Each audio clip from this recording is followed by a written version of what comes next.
Hi, this is Wayne Buckingham here at Bostonville Golf Course here in Pendleton, South Carolina.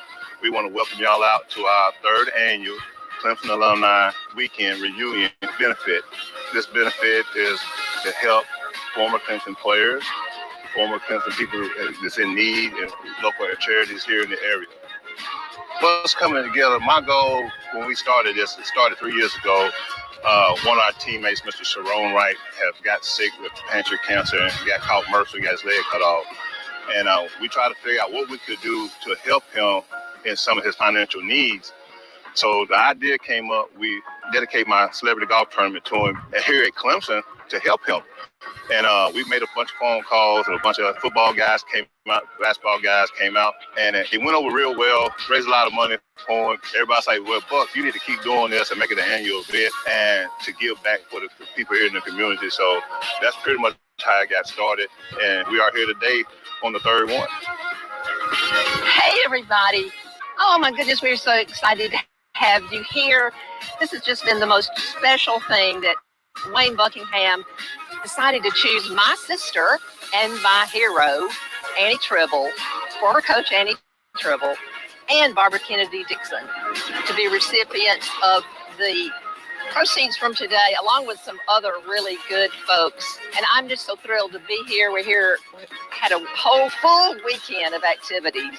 It's really special to Annie's family. She lived right here in Pendleton, and we are so excited to be here and just very grateful for the opportunity to give Annie an honor like this. She really was my hero, and I watched her my entire life impact other people. I'm Grayson Marshall Jr., 1984, 1988. All-time ACC career since later when I graduated. Still hold every record here. ACC Legend 2016, Hall of Fame 2009, and I would never miss this. And here's why. This is an opportunity for us to come together as athletes, as a Clemson family, and do something good. We've acknowledged people for what they're going through, and today we're acknowledging people for what they've done and what they've left behind. The first year was Sharon Wright. The second year was Brian Mance. And then this year, it's 4 significant people in the history of Clemson. Barbara Kennedy, maybe the greatest girls basketball player to ever play here. Annie Tribble, who was a legendary women's coach. You got Ian Abraham, who literally put this soccer team and soccer program on the map nationally. And obviously, we don't have a rock without Frank Howard. So literally, we get a chance to kind of reminisce. We get a chance to acknowledge and actually thank everybody for what we've been able to be a part of. Robert Halfacre, the mayor of the city of Clemson. What this tournament means to me is just great to see so many athletes and their families come back to our community, and we appreciate them patronizing our businesses, but we also appreciate just the camaraderie of everybody coming together. This tournament brings everybody in a collaborative effort. I'm James Trapp, former two-sport athlete here at Clemson. Came in with Big Wayne Buckingham. Today is a big special day. It's always a special day every year when Buck calls and reaches out. He calls my wife Angel. Get me over here to kind of give support, to not only Wayne Buckingham, but to Clemson. So I really appreciate him inviting me. A good time to catch up with some of our friends, former teammates. Just an exciting time. It was an exciting weekend. Thank you. My name is John Gunfiner. I'm the owner of Bostonville Golf Club. Just want to say it's been a pleasure to have Buck and all the former players and his staff here at Bostonville. We love having all the coaches and players throughout the year, and very fortunate to be this close to the university, and glad to be a small part of such a special day.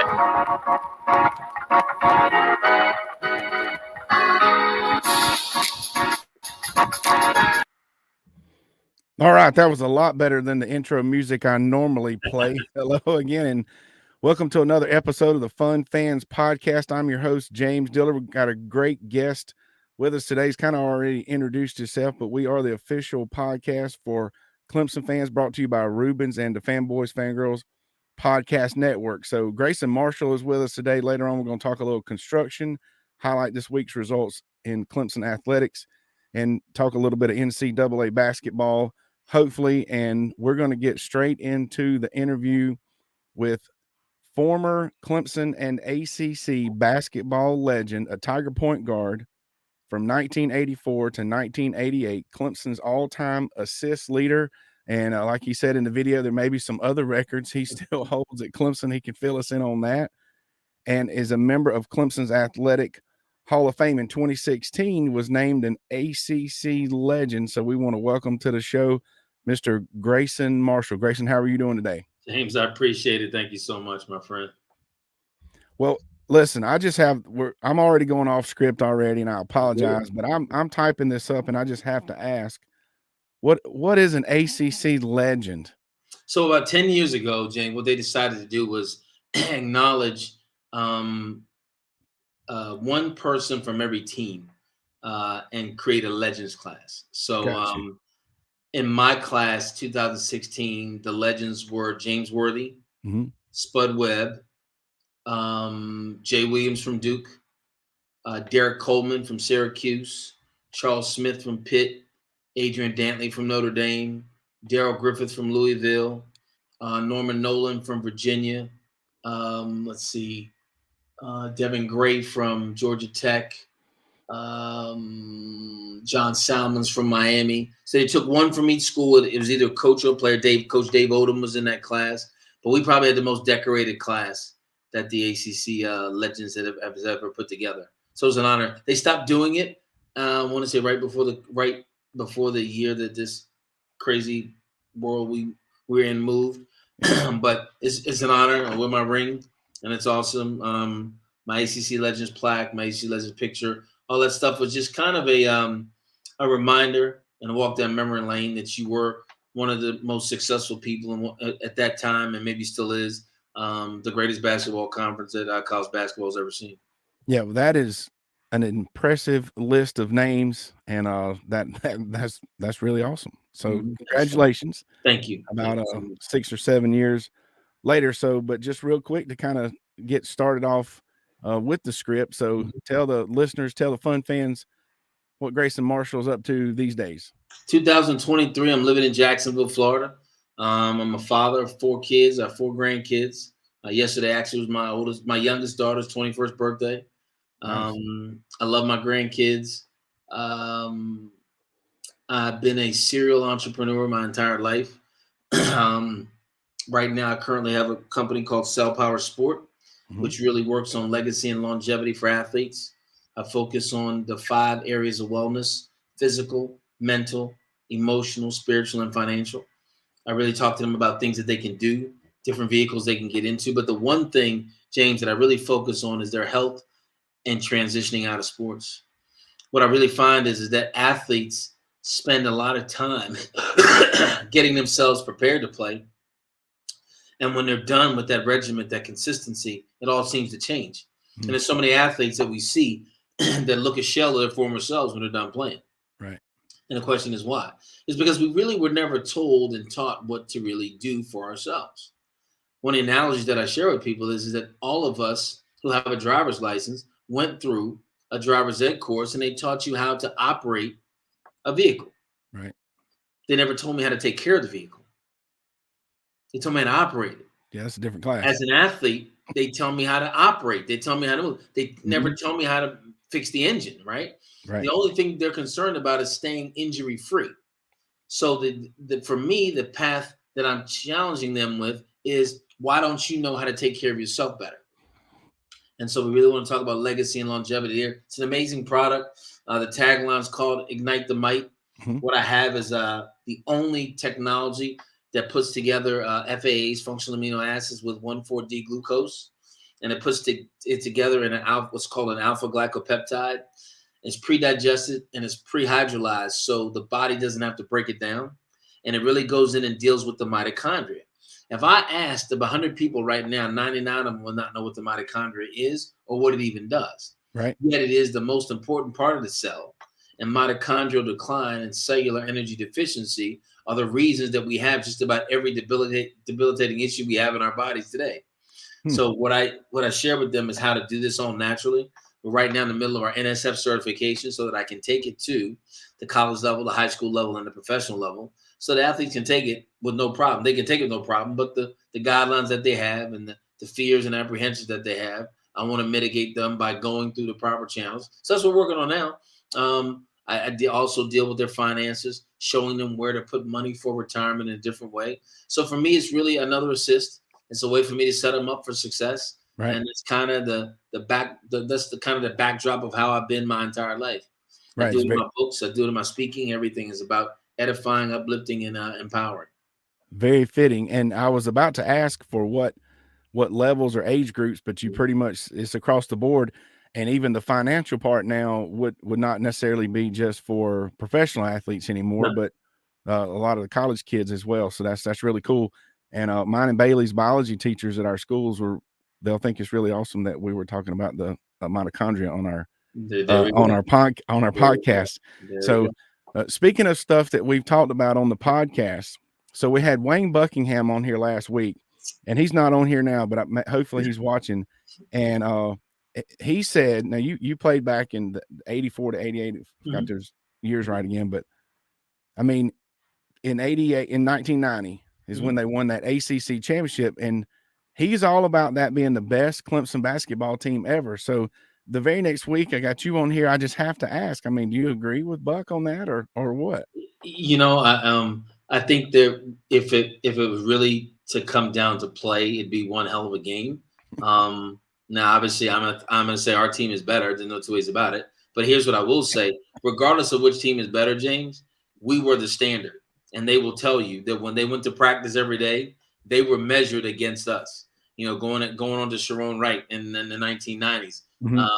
All those guys heard about us before we heard about them, right? So I think setting the standard. I think what I'm most excited about is changing the dynamic that was at Clemson, readjusting it to where basketball was viable, real, and it was exciting. For those years, Clemson's always been a football school, but for those years, I would contend that basketball was as equal, if not more, of an exciting sport on that campus during those 15 years.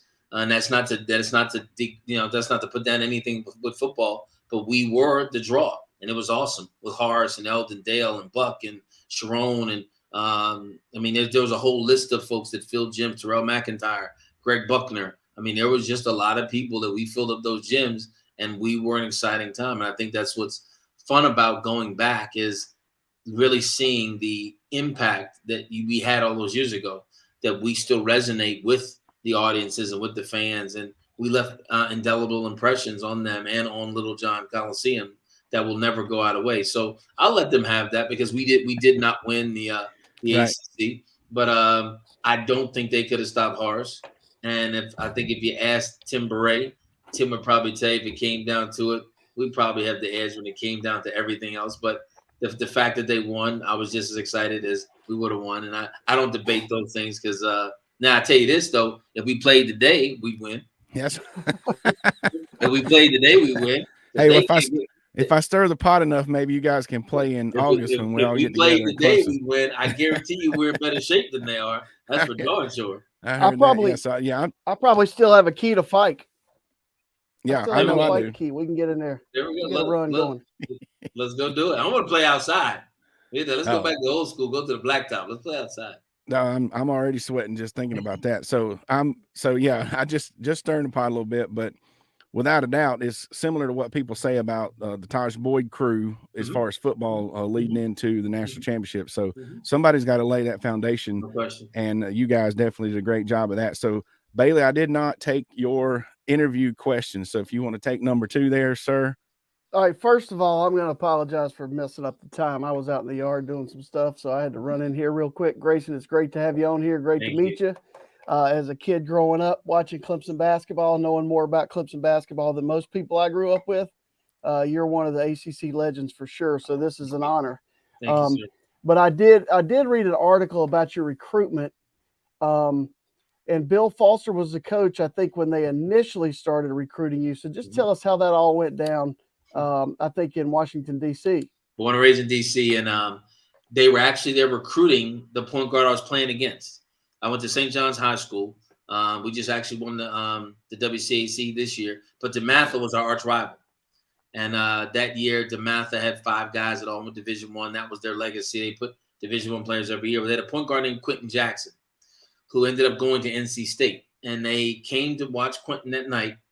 And before he got in there, Clint Bryant had called Tom Konchowski and said, hey, who's the best point guard in DC? He said, there's a left-hand kid over at St. John's that nobody really knows about, but you need to go see him. So he found out we were playing them that night. I had a hell of a game against Quentin that night. So when the game was over, Clint met me in the middle of the court, and he says, hey, we were here looking at Quentin, but I seen you. Would you like to come to Clemson for a visit? And I said, it's the ACC. Of course I'm coming for a visit. Now, was I going there? No way. There was no way I was going. But I said, I'll go for a visit. I'm going to the ACC for a visit. Flew out the next day, came to Clemson. I was there probably 3 hours and called my dad on the phone. I said, I'm coming to Clemson. He goes, he said, are you sure? I go, yeah, I'm serious. I'm going. So come back home. I verbally commit to Clemson. Well, a couple weeks later, they decided to go in a different direction. Coach Foster and his staff decided to take over the new job at Miami, and Miami was going to be sitting. Miami wasn't going to have basketball for another season. So it was going to be 85, 86 before they had a basketball team, and I wasn't sitting out. So all of the other players that had been recruited by Coach Foster, Dennis Burns and some more guys, they went down to Miami. I was the only one left. So there was no way I was coming. The new coach comes. I said, no, I'm not. It's not happening. So Dwight Rainey hires Cliff Ellis the next day, and then I get a phone call about Coach Ellis wanting to see me. Well, it was a weird phone call because it came from my uncle. My uncle was the first black referee to referee in the Final Four, and that year he was refereeing in the Sun Belt, and Cliff was coach at South Alabama. So he found out that Jim Howell was my mother's brother and called him and said, hey, your nephew is the only one I got left on his roster right now. Can you get me in front of him to see him? So with my uncle having his experience in basketball as a referee and as an All-American basketball player himself, he said, you need to talk to him. I said, I'll talk to him because you said so, but I'm not going to Clemson. I said, I'm going to tell you that right now. So Ellis comes the next day. He comes into my house. I went to military school. I had my military uniform on. I was sitting at the dining room table. He comes in and talks to me. Next thing I know, I'm back at Clemson. It was the greatest and best thing that I ever did. I flew blind, and actually it was the best decision I've ever made. And I've learned to just trust my gut and my heart in life, and it's where it's gotten me so far. Yeah, well, I had read that, and I thought that was interesting because I don't know if James told you I coached forever, 20 plus years, and I used to tell our guys, you don't know who's in the gym. They may be watching somebody and see you. So you need to put it out there every time you step on the court. Yeah. But I thought that was a neat story. You know what's even more ironic is that I came as a freshman. I graduated. I was the only senior. So throughout the entire time I was there, we had some guys come in and leave. But I came in as a freshman. I was his only recruit initially, and then he grabbed 3 more guys late in the period. And then myself, and then the next year, Jerry Pryor. We were both in 88 and 89, the only seniors on the basketball team. Wow. It was interesting. Interesting. It's always a cool story. We ask guys that question really every time because our podcast network does a lot with recruiting, trying to help high school kids now. So the recruiting story is always an interesting one, especially when you talk about Clemson. There's just something about when people show up at Clemson. Like you say, that first time you went there, I mean, I don't know what it was. You didn't say what it was, but it's something in them hills. I mean, it's all it says it. I mean that. I tell this to people, and I'm literally adamant about it.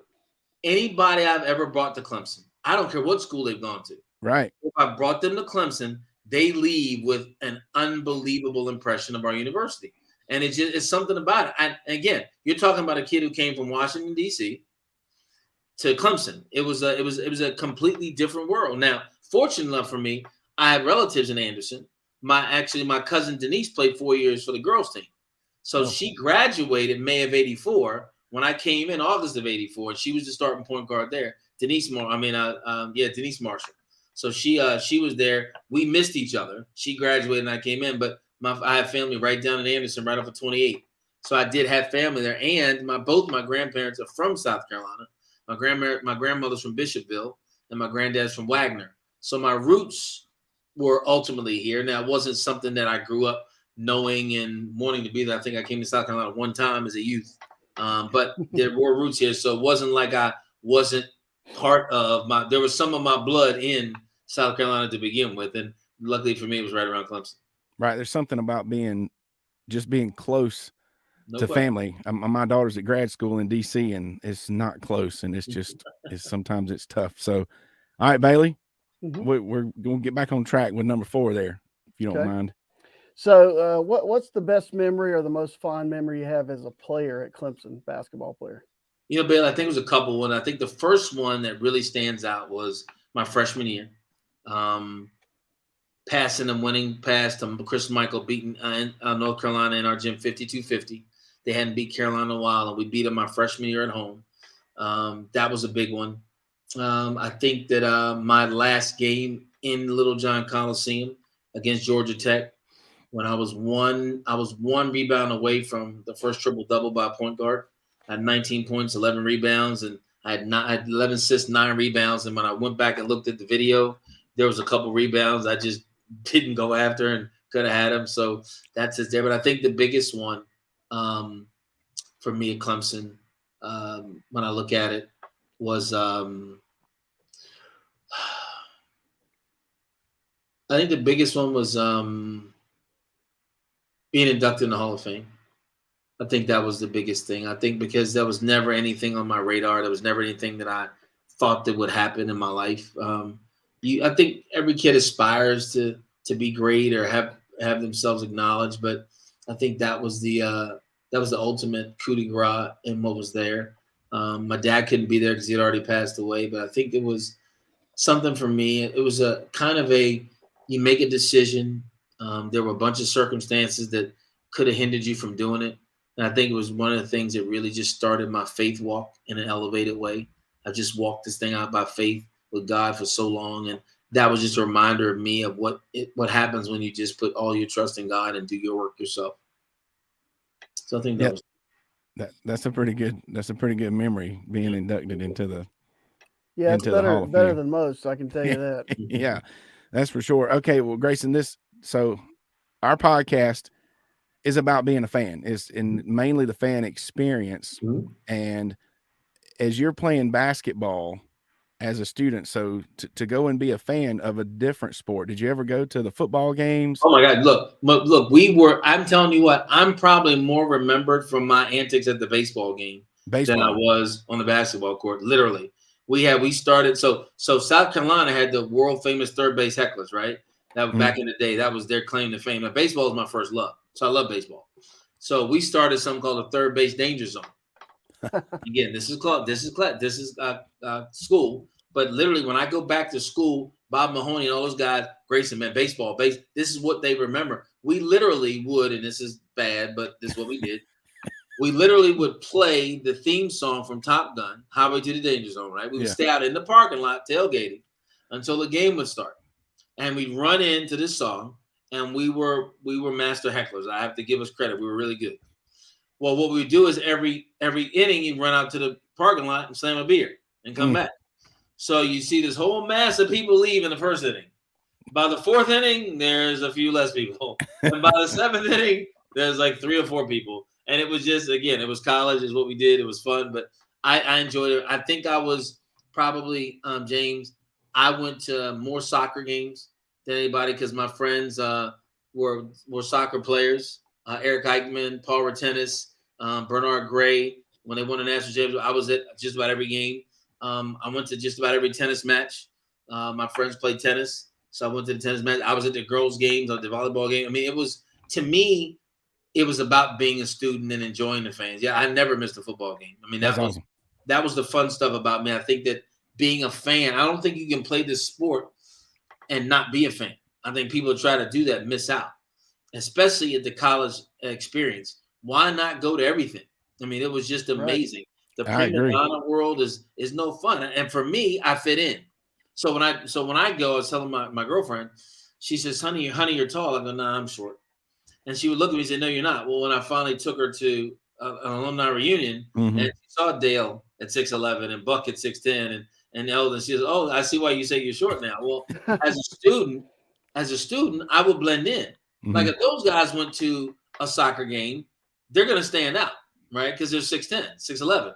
I can go to a soccer game and just blend in and be a regular fan. So I enjoyed that more. I enjoyed the college experience, which probably, fellas, was to a detriment to my career. And I mean it this way. I grew up, and I know, James, you're an educator. My mother's a principal. My dad was a teacher. My sister's the current head of online education for DOD in Washington, D.C. So I grew up with education being non-negotiable, right? Mm-hmm. Well, I also grew up with plan B and somewhat of a fear-based mentality.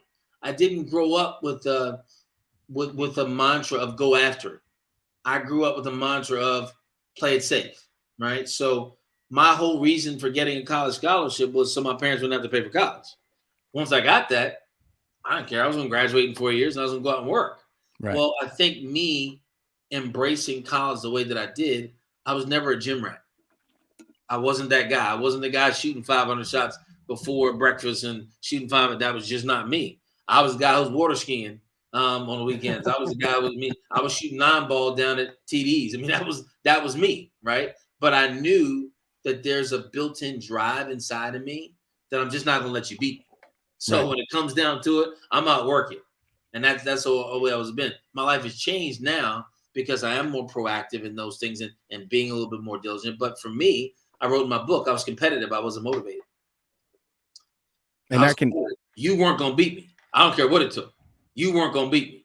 And coming from DC and having being mentally tough, trash talking was nothing but what we did. So I was going to get in your ear. You were going to hate me before the game was over. This is before Gary Payton and those guys. Well, we about the same age, but it was more.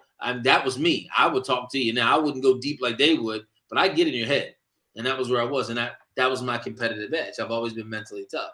So enjoying volleyball with Linda Steffes and Judy Steffes and all. I mean, literally, these were my friends, and it was what I did, and I supported them, and like in retrospect, they supported me too. So I just love, and that's why I love going back now. When I go back, I want to go back and see as much as I can when I'm back. Yeah, that's so right. How often do you get back? I probably come back 4 or 5 times a year, if not more. I usually catch 1 or 2 football games. And then like this year we went down to the bowl game in Miami. So I usually go to that. I'll get back to obviously alumni weekend at Clemson, and I'll pick up 2 or 3 more along the way. But if I come for a weekend, I'm trying to see if they got a baseball game and a softball game. So I kind of just do a little bit of everything while I'm there. But I get back as much as I can. I love it there. I really do. I've got friends with houses on Hartwell, and my buddy used to own Sardi's, and they closed, but he used to own Sardi's, so I would go there. And obviously, I can't come to town without going to Max. So I mean, there's just some things that are worth a 6-hour drive. Yeah, I'll get a burger at Max. That's right. Hey, a lot of that sounds familiar. I think we just missed each other by about 3 years or so. That place behind the dugout in the baseball games, that's where me and my friends sat at the baseball games, and it was general admission back then. You know, we rolled in 90. This would have been in 91, 92, my freshman year. Yep. And we go up there, and that area is just empty. So you guys may have cleaned it out for us, and y'all may have graduated and gone, but y'all did us a favor and had us a nice. We did that. We loved it. We loved it. Now we were studying during the games. We weren't doing that other stuff. We were down. We weren't. I'm gonna tell you, we weren't. We were heckling and studying. But all right. So speaking of getting back, let's talk about Buck's fundraiser. Yep. And so tell us what you know about that. I played a little video at the beginning. I'm gonna try to show this website again, but give us the background, and tell us why everybody needs to be at that deal. From the minute he called me, obviously I'm all about helping people, but from the minute he called me, I had to do it. First of all, I love golf. So if there's anything golf involved, I'm in. I don't care what it is, I'm coming. But to have the first year's at the Walker course, the second year's at Basketball, and it was great courses. I won it last year, but it was just fun. Reaching out to be able to bring former players back for rallying in a good way. I think Buck did something that hadn't been done. I think he did something that Ipte hadn't done, and that was really galvanize some former athletes cross sport to come in and do some things together. So this year it'll be another great event. There'll be a nice orange and white gala this year, so that's going to be fun. It's going to be over at the hotel, and it's going to be nice. It's going to have a Kentucky Derby feel to it. I know Horace is coming in. I'll be in. Dale will be in. Eldon will be in. There'll be a bunch of players in. I know Levon Kirkland is going to be there speaking. There's going to be a bunch of people that are going to be there. It's a great time to obviously connect and network, but it's also just a great time to serve other people. And he does everything with a spirit of excellence. Buck does, and I'm just there to support him. And again, like I said, when Clemson people are wanting to do something, if I can get there, I'll do it. But you tag golf on it, and you can get me there anyway. I'm good. You get me That's there right. anyway. That's right. So Bailey and I will be there now, and we're Awesome. super excited about that. And I know people are, Dale Davis, Bailey Jackson, Eldon Campbell, James Dillard. So it's just kind of all on the same list now. We're super excited about that. But definitely people out there listening, guys, you can get involved in this. There's a $10,000 donation and a long list of things you can get for that. And you can go to this website and find out, and we'll be promoting it even more. But you can also pay $50 to show up to the gala, get a ticket, hang out and rub elbows with these guys, free heavy hors d'oeuvres. I mean, and so anybody, for $50, you can't go out to dinner anymore with two people for $50. Not at So all. this is a donation that's going to go to a good cause, and then all kind of other donation levels in between. So we're doing. I know we're doing a table. He asked us to do tables, so there's $1,000 tables that we're doing. But he wants to raise money. He's got a nice little scholarship fund that he's put together, and it all goes to that. But like you said, James, it really is something to look at for $50 to hang out and be in. And I know, and there'll be football players there. I wouldn't be surprised if Dabo sticks his head in, or his wife. I wouldn't be surprised at that if Coach Brownell. I wouldn't be surprised if they show up, and some more folks. Billy DeAndre. I mean, there will be some peripheral guys there because it's a gala, and it'll be a little bit different. So we'll be out of recruiting season. It'll be a different time. Usually when we're there, coaches are on the road because we've done it at a different time. But I think this time and this date, this will be a little bit different in August. They'll be off the road. School will be getting back in. Everybody will be in town. I think it'll just be that much more well attended because we'll be in here and everybody will be ready to go. Right. Well, we are definitely looking forward to it. And like I said, all the information is on the website. Link to the website will be on our social media. You can Google WAB Sports or WAB Alumni Fundraising Weekend or anything along those lines, and it'll surely pop up. Yep. And Grayson, we just appreciate you being on here. We look forward to maybe we can chat some more about anything between now and then. For listeners, I will share Grayson's information about the product that he mentioned at the beginning. Bailey, we talked about the mitochondria. You missed that part, so we'll have to make sure the biology teachers go back and listen to that part over and over again. Tell them I'm keeping you up to date. Yeah. I thought that was biology. Yeah. I thought I remembered that. Yeah. Hey, the kids are like, when are we ever going to use this? Well, you never know, right? Exactly. You never know. So, but yeah, shoot me whatever information you want me to share, and we'll put it out there. And like we talked about before, we'll share each other's, network and information, and we're going to help Buck make this thing happen and do good things for scholarships and raising this money. And we're going to have a really, really good time that first weekend in August. Totally agree. I'm ready for it, guys. Thank you. Anytime y'all run short on content, call me. I'm in. I'm in. Just give me enough time to get to the computer. I'm good to go. All right. Sounds good. Thank you, sir. Thank you have a great day. Appreciate you being on. Thank you for having me, guys. And go Tigers. Good night. Go Tigers. Well, I don't know what we're going to do, Bailey. Well, I'm going to apologize again for being late.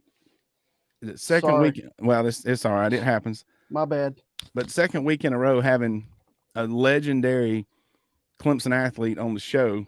The show, by the way, which is a proud part of the Fanboys Fangirls Sports Podcasting Network. If you're a true sports fan, the Fanboys Fangirls is perfect for you. Find various nationwide podcasts and other sports media at thefanboys.com. All over Twitter, Facebook, Instagram. The Fun Fans Podcast, the official podcast for Clemson fans. If you scroll to the bottom of the Fanboys website, you will see how you can support Homes for Troops. And we really love that. We love supporting the troops. So go to the bottom of thefanboys.com and see how you can help us help build homes for troops. And what else do we love, Bailey? Well, first of all, we love Clemson, but we also love Rubens Food, spirits, sports, and catering. The best wings around with 2 locations in the upstate, 1083 Batesville Road in Greer and 11028 Anderson Road in Piedmont. Find them at ReubenC.com. Reuben's is a great place to eat for every sports fan. Okay, so just go back. I'm going to go back 1 second and get real specific because I've talked with Wayne about this particular part of the fundraiser. So Grayson mentioned that Horace Grant's going to be there. Now, Horace Grant, anybody that's a Clemson fan knows who Horace Grant is. But if you think you just got to be a Clemson fan to think that being around Horace Grant is a big deal, that is not the case. Horace Grant is a 3-time NBA champion with Michael Jordan and the Chicago Bulls. Okay.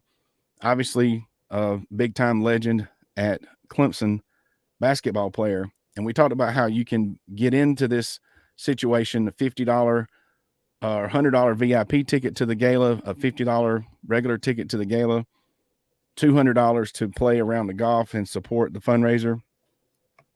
But now, if you or your company or your group of folks want to go in for a $10,000 donation, you can basically spend the weekend with Horace Grant. There's a long list of stuff that you'll get. You'll get a full table at the gala. You get into the tailgate. You'll get 2 groups to play golf. But Horace Grant will be at your table. He will be in your group when you play golf. So essentially, for that donation to this cause that Buckingham's doing, you can do that. And when I say you know, some company, some business, some group partnership out there, $10,000 is a nice tax write-off to be able to spend your weekend with the NBA 3-time NBA champion.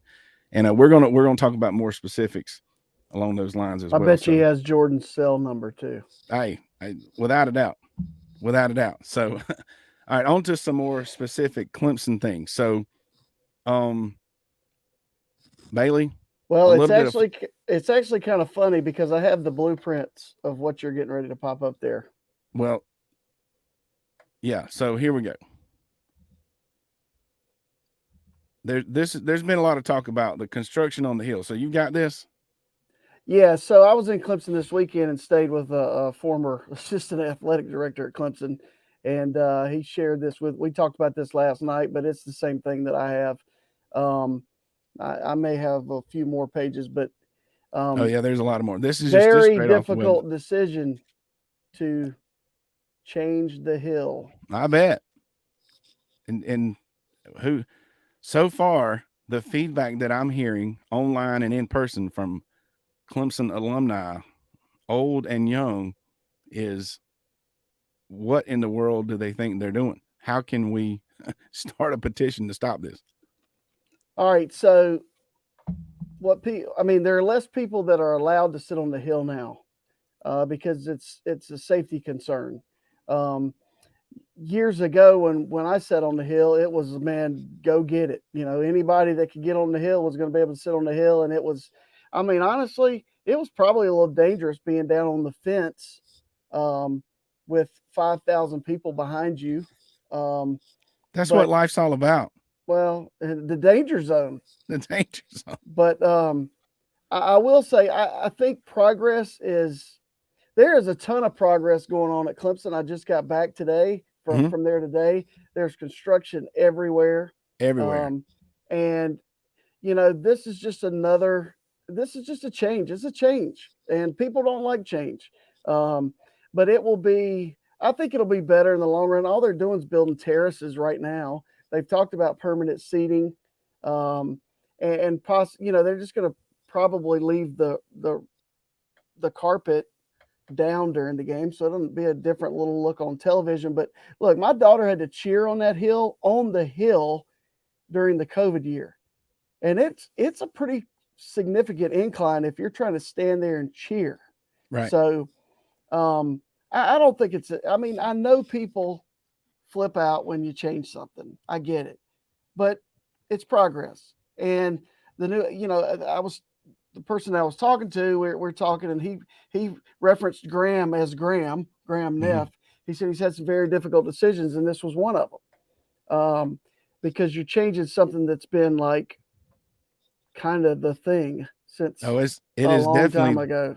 It's definitely a thing.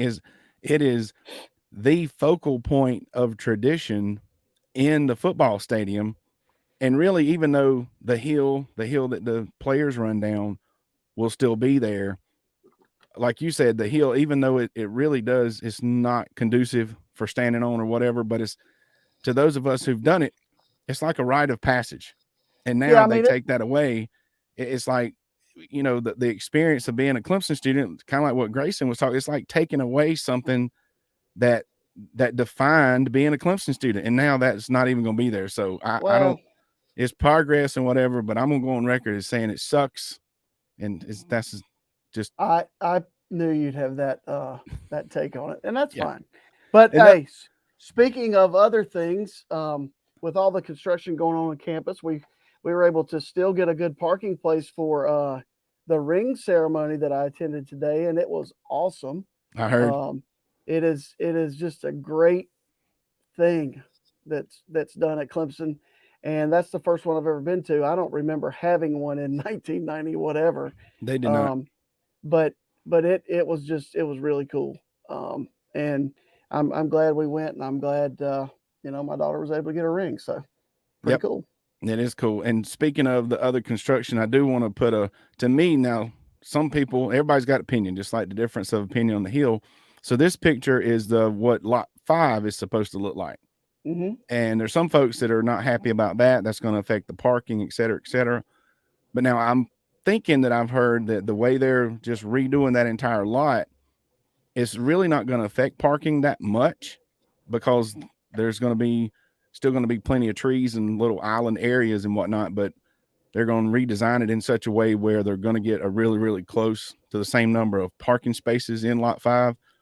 And if you look at that, I mean, look at how nice that is. Well, let's be honest. That parking lot has looked identical since the 1980s. Yes. It has not changed. So people, 40 years, 30 years, 40, almost 40 years, it's time to upgrade some stuff. And we've got the money to do it.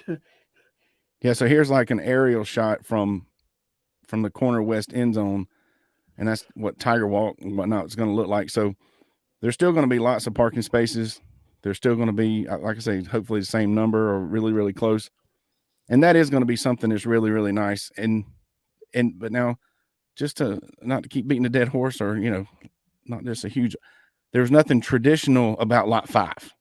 You know, we can change and we can upgrade lot 5, but there was no rite of passage in parking in lot 5 or this kind of stuff. So it's way different than changing the hill. So just going on record as saying that all the upgrades and progress I'm is going to great. note your disapproval. Yeah, note my disapproval.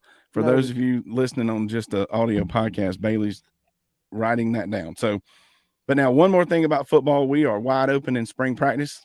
And one thing I like that's coming out of the spring practice, our receivers are getting a lot of very positive news.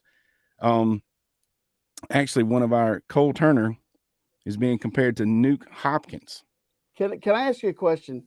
Last football season, was it you that I hate to say this, but I told you so, because I was told by some insiders that Cole Turner, when he was turned loose, was going to be special. Yeah, and I heard the same thing. I never disputed that. And I think they wanted to try to redshirt him, which they ended up doing anyway, because he only played in 4 games, I'm pretty sure. Right. And then he has more receiving yards than anybody all year in the ACC championship game. Yeah. So, yeah, he's pretty special. Yeah, he's going to be good. And Antonio Williams is already looking at probably having a huge year, is what they're thinking. And Shipley and Maffa too, man. I saw them. I watched their video after practice, and they're going to it's all about the matchups, putting guys in space on guys that shouldn't be in space with those guys. Yeah. So I'm looking forward to it. They're going to could have a field day with a lot of stuff. So that's the football, and the spring games coming around a couple of weeks, actually 2 weekends from now. So everybody get a good look at football when that happens. All right. So other Clemson athletic news, the baseball team, they won their midweek game against College of Charleston, but got swept by Wake this weekend. I think they lost all 3 games by 1 run. It was pretty close. And the thing is, I mean, you know, close is whatever, but Wake is ranked number 2 in the country. So Wake is, at least from all intents and purposes, what we can tell now, a very, very legit baseball program. And as we know, the Tigers are rebuilding. So hopefully they got a lot better playing against competition. They need Grayson Marshall back heckling. Yeah. Heckling from third base. Yeah. I mean, I'm sitting there listening to Grayson thinking we definitely would have hung out if we would have been there at the same time. Because everything he said, other than the basketball games, we would have been with the student section. He's out there on the court. Everything else was pretty much the same place as we Look, were. I know I missed the first part, but man, that guy, he can play. Oh, he can flat out play. And it as a, I've said it a million times. I unfortunately, I know more about Clemson basketball and its lack of history than most people, because I used to read. I'm the guy that used to have the press guide that they sent out in book form at the beginning of the season, and I knew it inside and out. And I pulled for him religiously, and he was certainly one of the best players on the court all the time. Oh, I mean, you don't get to be an ACC legend without being one of the best players on the floor. That's for sure. All right. Final update from Clemson Athletics, the softball team. Yeah, guess what? They won again. Well, that's but we awesome. got, they had a special win in the middle of the week. They beat the Gamecocks. They certainly did. And I mean, it wasn't even close. They 10-run ruled them in, did the whole 4.5 inning deal against the Gamecocks. So that's our bragging right game. I'm going to give you another little update on Clemson Athletics. The cheer squad is going to Daytona this week to compete in the national championship. And my phone is blowing up because now I'm in the cheer parents group me. It is awesome. So I will be in Daytona Wednesday. Do some screen recording of that. Oh yeah, and hey, look, Tori, she's gonna gritty if they hit their routine. She said it on this program. She will gritty if they hit their routine. And yesterday they look very good. I went to the showcase and they look great. Awesome. Looking forward to it. Well, we are definitely looking forward to it. When is the competition? You're going Wednesday. They actually are competing Thursday and Friday. Don't know 12 something on Thursday, and then Friday we will not know until after Thursday. So go lady and men Tiger cheerleading teams. There's 2 Tiger teams. Cheer. We'll get that gritty on video. And, we plan on coming back here Wednesday, listeners. Next Sunday is Easter. So we plan on being here Wednesday. And then I will be on location. Yeah, on location. And then the following Wednesday as well. So, all right. Bailey's basketball beat. The basketball season is almost over. The lady championship game literally ended right before we started. LSU could not miss. They scored more points in a NCAA Final Four game than ever. They broke 100, I'm pretty sure. And I mean, Iowa just couldn't hang with them, even though my assumption, but my only assessment of the potential championship game was that Iowa would not quite have what it took in the tank after the long, tough, hard-fought game to beat the Gamecocks, because that was a tough game. That was a tough win for those guys. But I don't know if that was the case. LSU was just shooting the lights out. Did you get a chance to watch any of it? No, and Mulkey has been, I mean, she coached at Baylor, I think, and I mean, she was a Tennessee player for Pat Summit. Mm-hmm. And she's the coach at LSU. And even though ESPN says it was an upset, they won 102-85, and they were 34-2 on the season. So pretty good squad. Now, what I didn't think would happen this year was that the Lady Gamecocks would get beat. I didn't see that happening, but that's why you play the game. That's right. And really, Florida Atlantic, let's talk about them. They are ready to pull off the impossible, a 9 seed making it all the way to the championship game. And they get beat at the buzzer last night, which was, a great shot. And then the second game last night was kind of it was very physical. UConn's very good. And San Diego State and UConn, it's going to be a bloodbath. The way that both teams play defense and they get after it. It's, as a defensive-minded coach, it's going to be fun to watch. So I can't wait to do that. Well, you said on here, you've said the past couple of weeks that UConn was playing at a level that seemed like nobody else could match, and has held true so far. But now FAU, my assessment, I'm watching that game. They were in control of that game until about either the 9 or 6 minute mark in the second half. And they just started. I've heard some people say the referee started getting a little too involved, which, whatever. But at the same time, they made some really, really bad passes. I mean, they were come about on. 3 or 4 possessions. They made like, what in the world? Why were they even trying to pass the ball there? And because they're humans. Well, I know that. I'm just saying they had the game, and it was mistakes helped San Diego State into coming back versus FAU. Difference in the game is offensive rebounding. That was even my man Charles Barkley said that. He made a comment that you should never give up an offensive rebound on a free throw. I happen to agree with him. Right. And they gave up several. So Yes. and that's San Diego State's game. I mean, it is what it is. And so now we have two teams that we don't know a whole lot about. Right. I do know that Connecticut, like I said last week, has averaged beating people by 20 points a game in this tournament. So let's see what happens. We're going to see what happens. But you know who never loses? That's J-Do. J-Do, MC, entrepreneur, entertainer, pep rallies, corporate events, game shows, fundraisers, galas. Just put that man on the mic and let him liven up the party.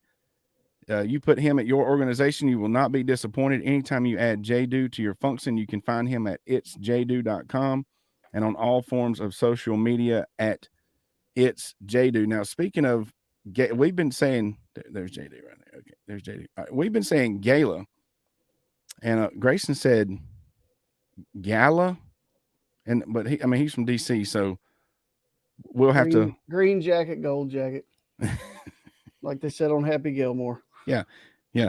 That's either way, it's going to be a great time. So one more fan thing about these games. Those Final Four games have been packed out. And I know one's in a basketball stadium and Coliseum, whatever, and the other one's in a football stadium. But they have been flat packed out. And I'm just going to, no offense, let's play it on my ignorance. So I'm looking at the names of these schools, and obviously UConn, and you got usually it's Duke or North Carolina or Kentucky or whatever. And in a lay person's mind, that those are big schools. So you got Florida Atlantic University, and I know I've heard of San Diego State and everything, but I just got curious about how big these schools are. So I went and looked it up. Okay. Those schools have 30 plus and 35. Florida Atlantic's huge, isn't it? They're huge. Yeah. They're way bigger than Clemson. Clemson right. and we know Clemson is a very small, from a Power 5 standpoint, school, but those venues were packed out and those fans were having a great time. And I thought that was really cool for all the fans and the players and everything to have that opportunity to support their team. And just one other thing, did you see where the ratings for the girls, the Iowa versus South Carolina game, was better than the NBA has been getting as far as TV ratings?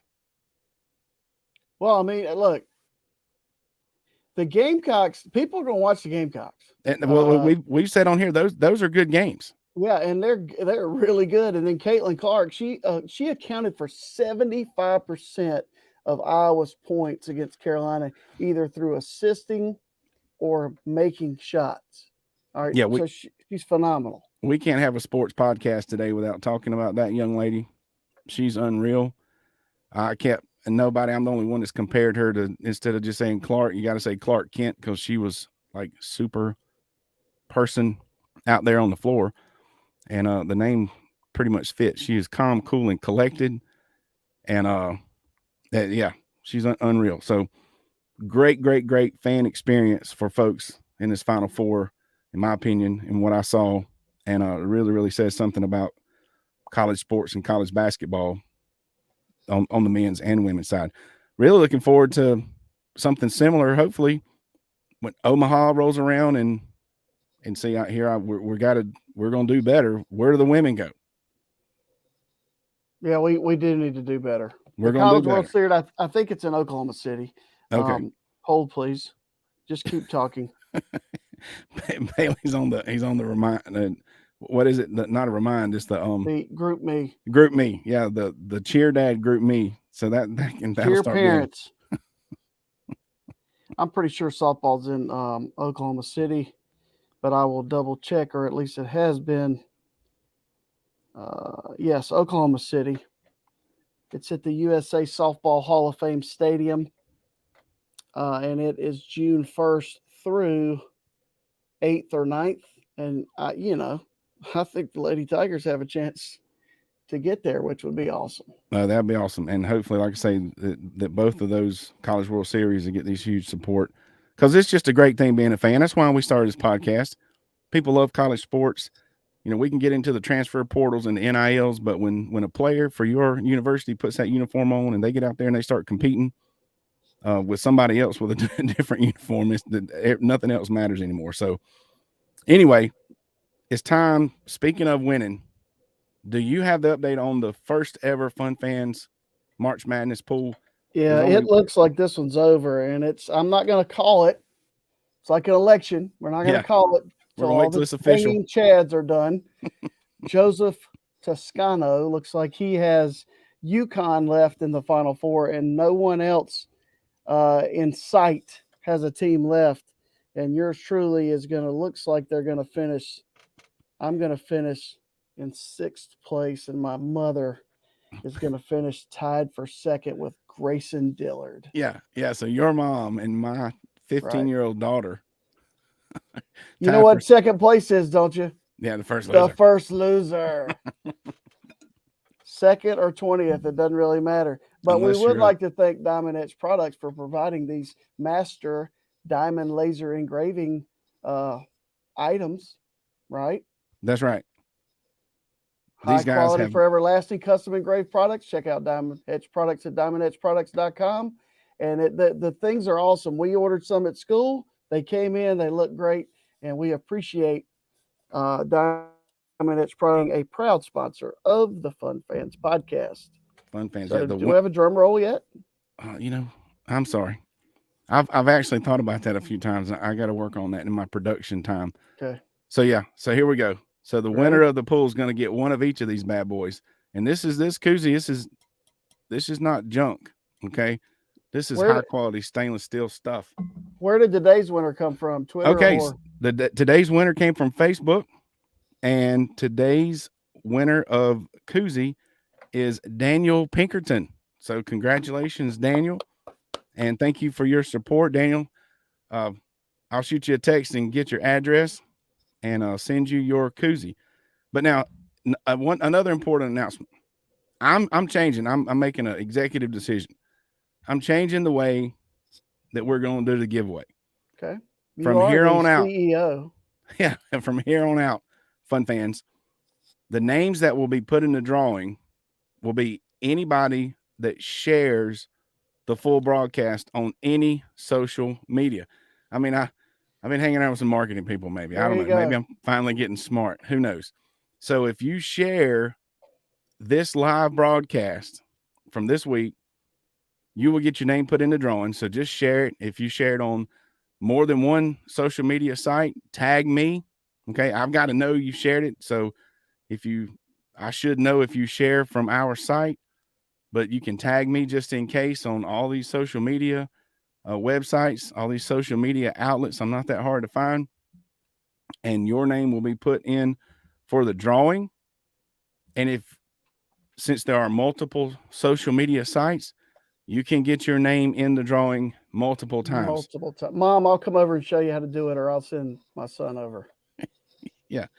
All right. So we're going to start doing it that way, and we don't have to worry about flipping back and forth. And every time it gets shared, I'll just start a list I'll get the notification of who shared, but you have to share this whole video, any promotional stuff.